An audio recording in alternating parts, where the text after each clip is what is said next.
Good evening बाबू। सही बच्चे को गुड इवनिंग। आज हम लोग ऑब्जेक्टिव देखेंगे किसका, लेसन नंबर 1 का। सो आप लोग ध्यान दीजिएगा, इम्पॉर्टेंट ऑब्जेक्टिव क्वेश्चन आंसर होगा आपका। सो शुरू करते हैं।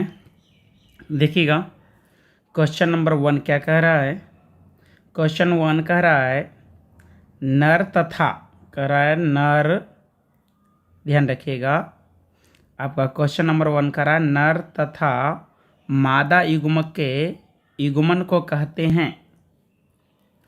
तो ध्यान रखिएगा, नर तथा मादा युग्मक के युग्मन को क्या कहते हैं। तो यहाँ से सबसे पहले याद रखिएगा क्या कहते हैं। तो सबसे पहला इसका आंसर क्या हो जाएगा, लैंगिक जनन। आंसर क्या हो जाएगा इसका बुआ, तो इसका आंसर हो जाएगा, ध्यान रखिएगा, लैंगिक जनन। क्या होगा, लैंगिक जनन। तो फर्स्ट कह रहा था नर तथा मादा युग्मक के युग्मन को कहते हैं, क्या कहते हैं, तो लैंगिक जनन कहते हैं। सो देखते हैं क्वेश्चन नंबर 2। क्वेश्चन नंबर 2 क्या कह रहा है। क्वेश्चन नंबर 2 कह रहा है बुआ, एकल जनक द्वारा उत्पन्न संतति की विधि कौन है। एकल जनक द्वारा, ध्यान रखिएगा, कह रहा है क्या, एकल जनक द्वारा उत्पन्न संतति की विधि। तो एकल जनक द्वारा यदि जो संतान उत्पन्न होता है तो उससे हम लोग क्या कहते हैं। आप लोग को मालूम होगा, एकल जनक द्वारा जब संतान उत्पन्न होता है तो उससे हम लोग क्या कहते हैं, अलैंगिक जनन। कौन जनन कहते हैं बुआ, तो अलैंगिक जनन। सो नेक्स्ट क्वेश्चन की ओर बढ़ते हैं। क्वेश्चन नंबर 3 देखते हैं हम लोग। देखिएगा क्वेश्चन नंबर 3 क्या कह रहा है। कह रहा है एक तोता का जीवन काल, जो तोता होता है वह तोता का जीवन काल कितने अवधि का होता है, यानी कितने समय का होता है। तो आपको मालूम होगा कि तोता का जीवन काल 140 वर्ष का होता है। कितने वर्ष का, 140 वर्ष का। सो नेक्स्ट क्वेश्चन की ओर बढ़ते हैं बुआ। देखिएगा चौथा क्वेश्चन नंबर कह रहा है धान के युग्मन में गुणसूत्रों की संख्या कितनी होती है। तो कह रहा है धान के युग्मन में, ध्यान रखिएगा बुआ, किन्हीं का आंसर आ रहा है 24। तो यहाँ ध्यान देने वाली बात क्या है, युग्मन में कह रहा है, किसमें कह रहा है, युग्मन। और हम आप लोग को बताए थे युग्मन बोले या युग्मक बोले, युग्मक में हमेशा जो गुणसूत्र होता है वो हाफ होता है। तो इसका फुल नंबर है कितना, 24। इसका फुल नंबर कितना है, 24 है फुल नंबर। लेकिन युग्मक में हमेशा कितना होता है, गैमेट्स में हाफ होता है। तो 24 के हाफ आधा कितना हो गया, 12। तो धान के युग्मक में गुणसूत्रों की संख्या कितना हो जाएगा, 12। ध्यान रखिएगा, क्योंकि युग्मन का राड और युग्मन में हमेशा हाफ होता है, इसलिए आंसर नंबर क्या होगा, बी होगा, यानी दूसरा होगा 12। सो नेक्स्ट क्वेश्चन की ओर बढ़ते हैं। क्वेश्चन नंबर 5 देखिएगा। क्वेश्चन नंबर 5 कह रहा है मक्का के युग्मक में, ध्यान रखिएगा, फिर ध्यान देने वाली बात है, मक्का के युग्मक में गुणसूत्रों की संख्या कितनी होती है। तब हुआ यहाँ पूछ रहा है क्या, मक्का के युग्मक में गुणसूत्रों की संख्या। तो ये तो आप लोग को मालूम ही होगा, 20 यानी कि 20 कितना होता है। तो मक्का के युग्मक में गुणसूत्रों की संख्या 20 होती है। नेक्स्ट क्वेश्चन की ओर बढ़ते हैं। Question number 6। क्वेश्चन नंबर 6 कह रहा है मनुष्य के युग्मकों में गुणसूत्रों की संख्या कितनी होती है। अब ये आ गया किसका युग्मक, मनुष्य के। तो ऐसे आप लोग को पता होगा कि मनुष्य में गुणसूत्र कितना होता है। मनुष्य में गुणसूत्र कितना होता है, तो आप लोग को पता होगा 46। लेकिन करा मनुष्य के युग्मक, युग्मक बोले तो आधा, युग्मक बोले तो आधा। तो इसका आधा यानी कि गुणसूत्र की संख्या की आधा, तो पूरा है 46, तब आधा कितना हो जाएगा बउआ, 23। बिल्कुल सही जवाब है 23। इसका करेक्ट आंसर क्या हो जाएगा, 23 नंबर। 23 कितना हो जाएगा 23, ऑप्शन नंबर 4।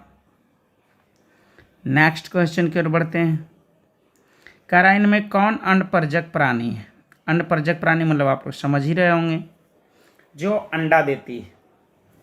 अनपरजक प्राणी मतलब जो अंडा देती है। तो अंडा देने वाली प्राणी कौन है, आप ही देख लीजिए। अंडा देने वाला प्राणी कौन है, अनपरजक कौन है, सांप।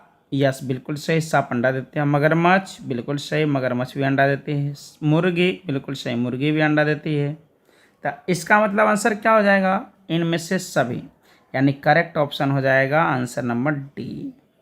करेक्ट ऑप्शन क्या हो जाएगा, आंसर नंबर डी, क्योंकि इनमें से सभी जीव क्या हैं, अंडपरजक प्राणी हैं। नेक्स्ट क्वेश्चन की ओर बढ़ते हैं हम लोग। देखिएगा नेक्स्ट क्वेश्चन क्या कह रहा है। नेक्स्ट क्वेश्चन कह रहा है इनमें से कौन द्विगुणित है। कह रहा है कौन द्विगुणित है, यानी कौन डाइपोलॉइड है। कौन इसमें से डाइपोलॉइड है। तो आप लोग पढ़े थे वो हैप्लोइड और डाइपोलॉइड, अगुणित और द्विगुणित, है ना। तो सिंपल सा देखिएगा और आंसर बताइएगा। कह रहा है पराग, तो ये तो आप लोग को पता है कि पराग हैप्लोइड है, इसलिए ये नहीं होगा। कह रहा नर युग्मक, तो आपको ये भी पता है कि नर युग्मक, नर युग्मक बोले तो शुक्राणु, है ना, और शुक्राणु क्या हैप्लोइड है, तो ये भी नहीं होगा। कह रहा है क्या युग्मनज, तो वो आप लोग को पता है कि जब मेल गैमेट और female gamete, male gamete sperm और फीमेल गैमेट ओवम, जब ये दोनों फ्यूजन करता है, फर्टिलाइजेशन करता है, तो किसका फॉर्मेशन होता है, जाइगोट का। जबकि आपको पता है कि स्पर्म और ओवम यानी कि मेल गैमेट या फीमेल गैमेट हो, गैमेट हमेशा क्या होते हैं, हैप्लोइड। गैमेट हमेशा क्या होते हैं, हैप्लोइड। जबकि जाइगोट हमेशा क्या होता है, डाइप्लोइड। क्या होते हैं, डाइप्लोइड, यानी द्विगुणित होते हैं। यहाँ कह रहा है द्विगुणित कौन है, तो युग्मनज बिल्कुल सही जवाब है, बिल्कुल सही आंसर है। युग्मनज द्विगुणित होता है। और अंडा भी हमारा क्या है, अगुणित है, क्योंकि युग्मक है, इसलिए करेक्ट आंसर हो जाएगा सी नंबर। नेक्स्ट क्वेश्चन की ओर बढ़ते हैं। देखते हैं क्वेश्चन नंबर 9। करा हुआ निम्न में किसका पादपकाय अगुणित होता है। करा किसका पादपकाय क्या होते हैं, अगुणित होते हैं। तो इसमें से ध्यान रखिएगा, कवक अगुणित होता है, शैवाल अगुणित, ब्रायोफाइटा अगुणित। इसका मतलब है इनमें से सभी। करेक्ट आंसर क्या हो जाएगा, डी नंबर, इनमें से सभी। सभी के सभी क्या होते हैं, अगुणित होते हैं। नेक्स्ट क्वेश्चन कह रहा है द्विलिंगी प्राणियों के उदाहरण हैं। द्विलिंगी प्राणियों के उदाहरण कौन है, तो पहला कह रहा है जोंक, दूसरा आपका कह रहा है टेपवार्म, तीसरा कह रहा है स्पॉन्ज, और चौथा कह रहा है ये सभी। द्विलिंगी यानी जोंक भी तो द्विलिंगी है, सही बात है। टेपवार्म भी द्विलिंगी है, स्पंज भी द्विलिंगी है। इसका मतलब क्या होगा, ऑप्शन नंबर डी, इनमें से सभी, क्योंकि ये सभी प्राणी क्या हैं, द्विलिंगी। सो इसका करेक्ट आंसर याद रखिएगा डी नंबर, ये इनमें से सभी। सो नेक्स्ट क्वेश्चन की ओर बढ़ते हैं। Question number 11। 11 का रहा हुआ निम्न में से किस में 12 वर्ष में एक बार फूल खिलते हैं। तो ये तो आप सभी लोगों को पता होगा कि 12 वर्षों में एक बार फूल खिलता है। वो कौन है भाई, जो 12 वर्षों में केवल एक बार फूल देता है। तो ध्यान रखिएगा, 12 वर्षों में फूल खिलने वाला कौन है, नीलाकुरेंजी। सभी लोगों का आंसर एकदम बिल्कुल सही आ रहा है। आप सभी लोगों का आंसर बिल्कुल करेक्ट है, नीलाकुरेंजी। ये तो सभी लोगों को मालूम होगा कि नीलाकुरेंजी एक ऐसा पादप है जो 12 वर्षों में केवल एक बार फूल उत्पन्न करता है। लेकिन ऑप्शन में था नीलाकुरेंजी, सूर्यमुखी, बांस और बरगद। इसमें करेक्ट ऑप्शन हो क्या होगा, नीला कुरंजी। नेक्स्ट क्वेश्चन की ओर बढ़ते हैं। क्वेश्चन नंबर 12, करा मध चक्र किस में पाई जाती है? तो हम लोग को मालूम होगा ये क्वेश्चन, बड़ा इजी सा क्वेश्चन है। मध चक्र किस में पाई जाती है? मध चक्र किस में पाई जाती है बुआ? फटाफट बता दीजिएगा आप लोग। पहला कह रहा है गाय, बिल्कुल सही जवाब। कुत्ता, बिल्कुल सही जवाब। भेड़, बिल्कुल सही जवाब। तो करेक्ट आंसर क्या हो जाएगा, डी नंबर, इनमें से सभी, क्योंकि मध चक्र सभी में चलता है, गाय में भी, कुत्ता में भी, भेड़ में भी, इसलिए इसका करेक्ट आंसर हो जाएगा डी नंबर। इसका करेक्ट आंसर क्या हो जाएगा, डी नंबर। चलिए, बिल्कुल सही जवाब, आप सभी लोगों का आंसर बिल्कुल करेक्ट है। सो नेक्स्ट क्वेश्चन की ओर बढ़ते हैं। नेक्स्ट क्वेश्चन कर रहा है ऋतुस्राव चक्र किसमें होता है? तो ऋतुस्राव चक्र किसमें होगा? पहला कह रहा है बंदर, दूसरा कह रहा है चिंपैंजी, तीसरा मनुष्य, चौथा ये सभी। तो आपको पता होगा ऋतुस्राव चक्र यानी जिसको हम लोग बोलते हैं एमसी, है ना। तो एमसी मेंस्ट्रुअल साइकिल, तो आप लोग को पता होगा, ये तो बता ही चुके हैं कि मनुष्य में चलता है। मनुष्य के अंतर्गत ही आता है चिंपैंजी, यानी चिंपैंजी में ही मनुष्य आता है और बंदर भी आता है, सब एक ही कुल में आता है। तो ये सब के सब में क्या होगा, एमसी चलता है। तो करेक्ट आंसर हो जाएगा ये सभी, यानी कि डी नंबर। आप लोग का आंसर बिल्कुल सही है। बंदर, चिंपैंजी, मनुष्य, ये सभी में क्या होते हैं, एमसी यानी मेंस्ट्रुअल साइकिल, यानी हिंदी बोला जाए तो ऋतुस्राव चक्र। इसलिए इसका करेक्ट आंसर हो जाएगा बुआ कितना नंबर, डी नंबर। याद रखिएगा आप लोग। नेक्स्ट क्वेश्चन नंबर करा बुआ 14, करा निम्न में से किसमें केवल एक बार अपने जीवन काल में फूल निकलता है? मतलब कौन से ऐसे पादप हैं जिसका पूरे जीवन काल में फूल एक बार निकलता है, एक ही बार फूल देता है?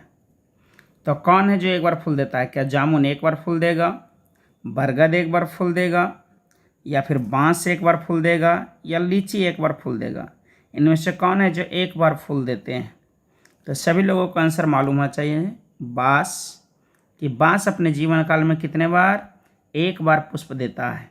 बांस कितना बार, एक बार फूल देता है। एक बार फूल कौन देता है, ध्यान रखिएगा, एक बार फूल कौन देता है? तो बांस, बांस एक बार फूल देता है अपने पूरे जीवन काल में। सो भूलिएगा नहीं कि बांस एक ही बार फूलाता है। सो नेक्स्ट क्वेश्चन, क्वेश्चन नंबर 15, कह रहा है पंचानन महेश्वरी का जन्म कहाँ हुआ था? है ना, ऐसा लग रहा है जैसे जीके टाइप का है। तो पंचानन महेश्वरी, तो महेश्वरी का जन्म पूछे तो महेश्वरी का जन्म रट जाना है, आप लोग को याद रखना है जयपुर में। पंचानन महेश्वरी का जन्म कहाँ हुआ था? तो जयपुर में हुआ था। सो इसे आप लोग याद कर लीजिएगा कि पंचानन महेश्वरी का जन्म जयपुर में हुआ था। सो नेक्स्ट क्वेश्चन की ओर बढ़ते हैं। क्वेश्चन नंबर 16 यानी कि 16, करा कायिक जनन एक प्रकार का जनन है। तो कायिक जनन किस प्रकार का जनन है? तो आप लोग को मालूम होना चाहिए कि कायिक जनन हम किसका टाइप्स लिखाए थे आप लोग को, अलैंगिक जनन का, कि अलैंगिक जनन का एक प्रकार होता है, वो कौन होता है, कायिक जनन। इसलिए करेक्ट आंसर हो जाएगा बी नंबर, अलैंगिक जनन। अलैंगिक जनन का प्रकार है कौन, कायिक जनन। अलैंगिक जनन का प्रकार कौन है, कायिक जनन। सो करेक्ट आंसर हो जाएगा बी नंबर। नेक्स्ट क्वेश्चन की ओर बढ़ते हैं। क्वेश्चन नंबर 17 कह रहा है, क्वेश्चन नंबर 17 में लैंगिक जनन को सामान्यतः कितने भागों में बांटा जा सकता है? तो आपको तो पता होगा कि लैंगिक जनन को कितने भागों में बांटा जा सकता है। तो लैंगिक जनन को कितने भाग में, 3 भागों में बांटा जाता है। लैंगिक जनन को सामान्यतः कितने भागों में बांटा जा सकता है, 3 भागों में। Correct answer C number. So next question ध्यान दीजिएगा, करा आलू में अर्धसूत्री कोशिका में गुणसूत्रों की संख्या होती है? तो आलू में कह रहा है और किसके, अर्धसूत्री कोशिका में गुणसूत्र का संख्या कितना होता है? तो याद रखिएगा, आप लोग को मालूम होना चाहिए 48 होता है 48। आलू में अर्धसूत्री कोशिका में गुणसूत्रों की संख्या कितना होता है? 48, 48 होता है। याद रखिएगा बाबू, भूलिएगा नहीं। सो नेक्स्ट क्वेश्चन की ओर बढ़ते हैं। क्वेश्चन नंबर 19 कह रहा है जीव हो सकते हैं। तो जीव क्या होते हैं? एक लिंगी हो सकते हैं, या द्विलिंगी हो सकते हैं, या दोनों हो सकते हैं, या इनमें से कोई नहीं हो सकता है। तो जीव क्या हो सकते हैं बाबू? तो ध्यान रखिएगा, जो जीव होते हैं वो क्या हो सकते हैं? एक लिंगी भी और द्विलिंगी भी। इसका मतलब करेक्ट आंसर क्या हो जाएगा? सी नंबर, इनमें से दोनों। जो जीव होते हैं वो जीव एक लिंगी भी हो सकते हैं और द्विलिंगी भी हो सकते हैं, यानी उसमें दोनों लिंग पाया जा सकता है, इसलिए करेक्ट आंसर हो जाएगा सी नंबर। से नेक्स्ट क्वेश्चन की ओर बढ़ते हैं। क्वेश्चन नंबर 20 कह रहा है पुष्प हो सकते हैं। पुष्प क्या हो सकते हैं? एक लिंगी हो सकते हैं, पुष्प द्विलिंगी भी हो सकते हैं। इसका मतलब क्या हुआ? दोनों होगा, यानी पुष्प एक लिंगी भी हो सकता है और द्विलिंगी भी, इसलिए इसका करेक्ट आंसर क्या हो जाएगा? C number. क्योंकि हम बताए थे पुष्प दो प्रकार के होते हैं, एक लिंगी और द्विलिंगी, है ना। दो प्रकार के फ्लावर लिखाए थे, 2 टाइप्स ऑफ फ्लावर। एक बताए थे यूनिसेक्सुअल फ्लावर और एक बताए थे बाइसेक्सुअल फ्लावर। यूनिसेक्सुअल फ्लावर का मतलब हो गया एक लिंगी पुष्प, और बाइसेक्सुअल के फ्लावर का मतलब द्विलिंगी पुष्प। तो फ्लावर के कितने टाइप्स? 2 टाइप्स। यहाँ कह रहा है पुष्प क्या हो सकते हैं? तो दोनों हो सकता है, यूनिसेक्सुअल भी और बाइसेक्सुअल भी, इसलिए करेक्ट आंसर हो जाएगा सी नंबर। क्लियर है यहाँ तक में बुआ? आप लोग का कोई डाउट नहीं होगा। आज का क्लास हम यहीं पे समाप्त करते हैं। ये सारे ऑब्जेक्टिव को आप लोग अपने कॉपी में राइट डाउन कर लीजिएगा, लिख लीजिएगा, नोट कर लीजिएगा और याद कर लीजिएगा। ये सभी एग्जाम में आने वाले महत्वपूर्ण क्वेश्चन हैं। हम प्रतिदिन आप लोग का एक लेसन का ऑब्जेक्टिव कराते जाएंगे। आज का क्लास यहीं समाप्त करते हैं। जय हिंद, जय भारत।